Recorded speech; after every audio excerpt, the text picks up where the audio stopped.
피청구인 법무부 장관 박성재입니다. 우선 피청구인에게 진술할 기회를 주신 재판관님께 감사의 말씀을 드리며 평소 나름 모범적으로 공직생활을 해왔다고 자부하고 있었는데 이 탄핵 심판정에 서게 된 것을 대단히 안타깝게 생각합니다. 무릇 탄핵은 국가에게는 그 소추 의결 자체로 고위 공직자의 직무가 정지되고 대행체제로 운영될 수밖에 없어 국정 공백 내지 정부 기능의 장애를 초래하게 되고 공직자 개인에게는 소추가 결의되었다는 사실 자체로 불명예스럽고 나아가 그 소추가 인용되면 그 직에서 파면되는 결과 외에도 연금 등 여러 가지 권리에 엄청난 불이익이 따르게 됩니다. 이러한 중대한 의미를 가지는 만큼 국회의 탄핵 소추는 충실한 조사와 증거 수집 절차로 신중하고 엄정하게 이루어져야 합니다. 우리나라 탄핵 심판 제도는 사법 절차나 징계 절차에 의한 처벌, 징계가 곤란한 사람들에 대한 보충, 보완적 제도로 알고 있습니다. 그리고 정치적 심판이 아니라 규범적 심판 절차를 취하고 있는 것으로 압니다. 그러므로 소추 및 심판 절차에서는 증거에 근거한 판단을 하여야 합니다. 우리 헌법재판소도 그러한 입장을 취하고 있는 것으로 알고 있습니다. 그러므로 국회 역시 증거로 입증 가능한 탄핵 사유에 대하여 소추 의결이 이루어져야 합니다. 그러나 본건 탄핵 소추 의결에 있어서 국회는 사실 확인을 위한 그 어떠한 조치도 하지 아니하였습니다. 오늘 여기서 소추 의결한 지 100일이 되었는데 그 소추 사유 중 하나인 장시호 관련 자료 미제출과 관련해서 국회의원들께서 그 자료를 받았는지 여부를 확인 이제 하겠다고 합니다.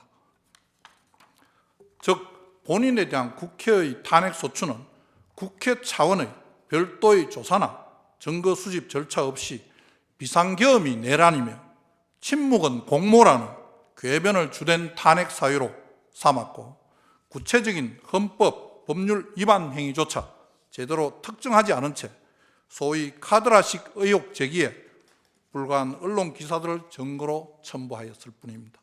소추 당시 탄핵 사유를 입증할 구체적 증거는 없었으며 현재까지도 없습니다.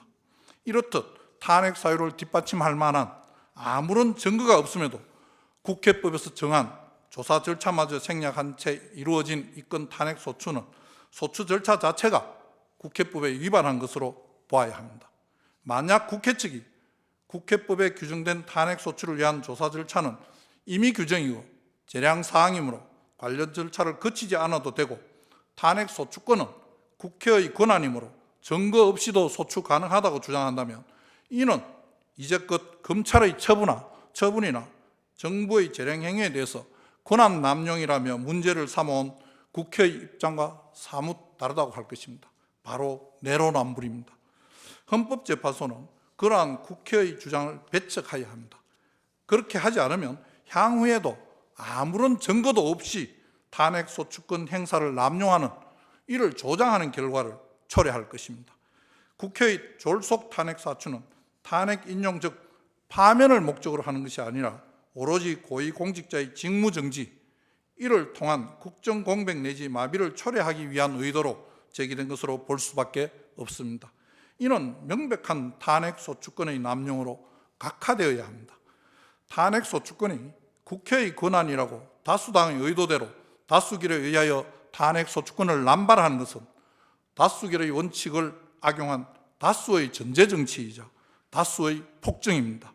다수에 의한 전제정치가 민주주의가 처할 최고의 위험이라고 많은 석학들이 경고하고 있습니다. 이에 저는 헌법재판소가 신속한 각하 결정으로 이러한 국회의 폭정에 제동을 걸어주셔야 한다고 생각합니다.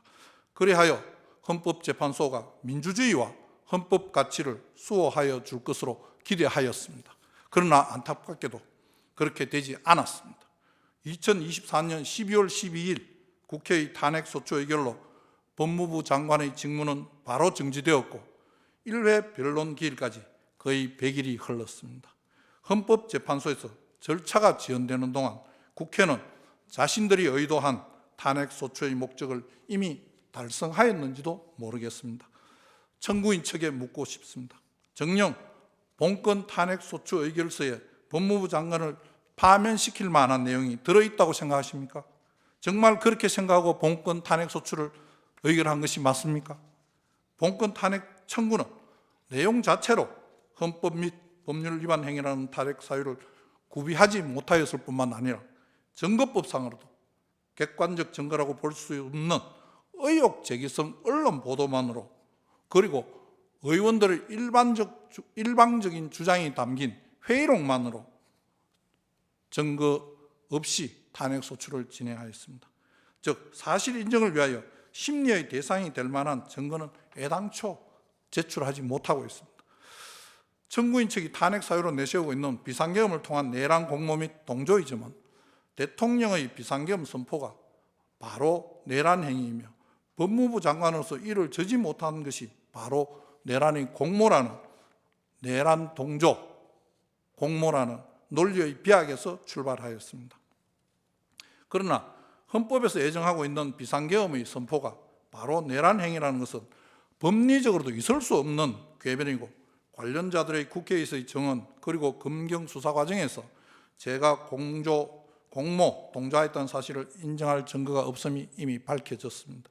그리고 언론 보도를 근거로 한 2024년 12월 4일자 안가 비상계엄 모의와 동부구치소 구금시설 마련 지시 역시 같은 과정을 통해 전혀 사실이 아님이 이미 확인되었습니다. 특히 동부구치소 관련은 해당 언론이 오보라며 정정보도까지 하였습니다. 청구인 측은 제가 정치적 중립을 지키지 못했다는 황당한 주장도 하는데, 도대체 제가 어떤 행위로 누구 편을 들었다는 말입니까? 또한 저는 정당한 사유 없이 국회의 자료 제출 요구를 거부한 사실도, 국회를 경시한 사실도 없습니다. 관련 법률과 법원 판례에 따라 국회에 자료를 성실히 제출하였고 또 필요한 설명도 다 해드렸습니다.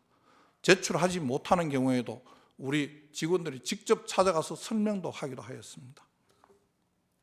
제안 설명을 하는 국무위원에게 소리치고 삿대질하는 국회의원을 쳐다보았다는 것이 국회의 경시 태도입니까? 제안 설명이 끝나고 더 이상 질의를 할 수 없는 상황인, 투표가 시작된 상황에 있어간 것이 국회를 경시하였다는 것입니까?